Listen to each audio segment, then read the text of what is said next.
Pengaturan keseimbangan asam basa melalui sistem buffer, yaitu larutan buffer dalam darah manusia mengandung buffer untuk mempertahankan pH darah sekitar 7,4 mempertahankan pH konstan. Menjadi hal yang sangat penting karena nilai pH lebih tinggi dari 7,8 atau lebih rendah dari 6,8 dapat menyebabkan kematian. Respirasi menghasilkan karbon dioksida sebagai produk limbah karbon dioksida larut dalam darah, di mana ia diambil oleh sel darah merah dan diubah menjadi asam karbonat. Asam karbonat adalah asam lemah. Jika larut dalam air, maka akan terionisasi sebagian menjadi ion hidronium dan anion bikarbonat yang merupakan bahasa konjugat asam karbonat, dan anion bikarbonat sekarang dapat bekerja sebagai sistem buffer dalam sistem darah kita ketika zat asam masuk aliran darah anion. Bikarbonat akan menetralkan asam dengan membentuk asam karbonat dan air, maka kesetimbangan akan bergeser ke kiri. Hal ini dapat menurunkan konsentrasi asam dan mencegah pH darah menjadi terlalu asam. Di sisi lain, ketika zat dasar OH- memasuki aliran darah, maka asam karbonat akan bereaksi dengan basa, menghasilkan ion bikarbonat dan air sehingga kesetimbangan akan bergeser ke kanan, yang dapat menyebabkan konsentrasi basa menurun dan mencegah pH darah menjadi terlalu basa, sehingga peran larutan buffer dapat diimbangi dengan kehadiran keduanya, yaitu antara asam lemah dan basa konjugasinya, sehingga apapun kelebihan asam atau basa di dalam darah itu dapat dinetralkan dengan larutan penyangga. Video ini tentang bagaimana paru-paru mengatur keseimbangan asam basa. Keseimbangan asam basa hanya rekap singkat ada 3. Pertama, butter, penyangga paru-paru, dan ginjal. Pensamaan Henderson-Hessebeck memberikan pH larutan, yang mana pH sama dengan pK ditambah log konsentrasi basa terhadap asam. Jika ada peningkatan konsentrasi ion hidrogen, pH berkurang dan ada asidosis.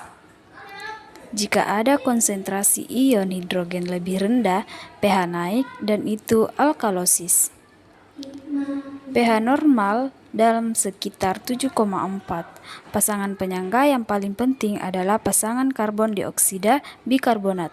Mereka memiliki pK 6,1, sehingga pH sama dengan 6,1 ditambah log konsentrasi bikarbonat lebih 0,03 ke dalam tekanan parsial karbon dioksida arteri.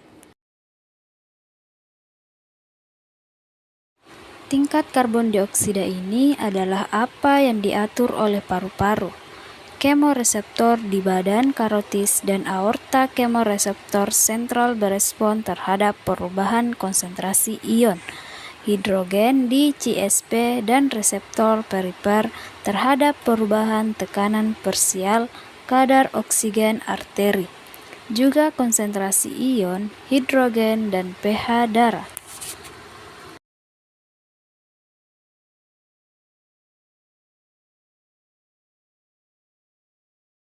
Kadar karbon dioksida dalam darah akan tergantung pada beberapa banyak yang diproduksi dan berapa banyak yang dihilangkan. Itu berbanding lurus dengan laju metabolisme sel yang meningkatkan produksi karbon dioksida, dan berbanding terbalik dengan ventilasi alveolar yang mengontrol eliminasi karbon dioksida. Jadi, jika ada peningkatan metabolisme sel, ada lebih banyak karbon dioksida, dan oleh persamaan Henderson-Hessebeck, lebih banyak karbon dioksida berarti pH asidosis rendah. Jika ada peningkatan ventilasi alveolar, ada lebih banyak eliminasi karbon dioksida, sehingga ada peningkatan pH atau alkalosis. Sedangkan peran ginjal dalam pengaturan pH tubuh ini terletak pada 2 fungsi utama dari ginjal, yakni sistem ekskresi dan filtrasi. Jadi, ginjal itu merupakan titik kontrol homeostatis utama untuk menjaga keseimbangan pH tubuh manusia. Bagaimana mekanismenya? Mekanismenya ada 2 cara. yakni dengan mengeluarkan ion hidrogen ke dalam urin atau menyerap kembali bikarbonat dari urin. Dan ini melibatkan dua sistem tadi, yaitu ekskresi dan filtrasi. Meskipun demikian, kompensasi dari ginjal berjalan lebih lambat daripada paru-paru, tetapi fungsi fisiologis ginjal memiliki beberapa mekanisme yang kuat untuk mengontrol pH dengan mengeluarkan asam atau basa berlebih. Nah, untuk proses reabsorpsi ion bikarbonat yang terjadi di ginjal akan melibatkan serangkaian reaksi di lumen tubulus dan epitel tubular. Kenapa demikian? Karena bikarbonat itu sendiri tidak memiliki transporter dan dia hanya mengandalkan reaksi yang terjadi di lumen tubulus dan epitel tubular. Jika terjadi asidosis, sel tubular menyerap kembali lebih banyak bikarbonat dari cairan tubular, dan sel duktus mengumpul mengeluarkan lebih banyak hidrogen dan menghasilkan lebih banyak bikarbonat, dan amoniagenesis menyebabkan peningkatan pembentukan buffer NH3.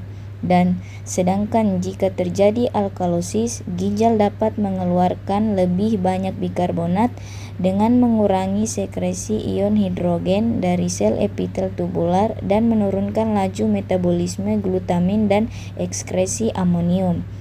Nah, dan yang perlu diketahui bahwa jika terjadi asidosis ini, pH nanti akan naik, sedangkan jika terjadi alkalosis, pH kita akan turun.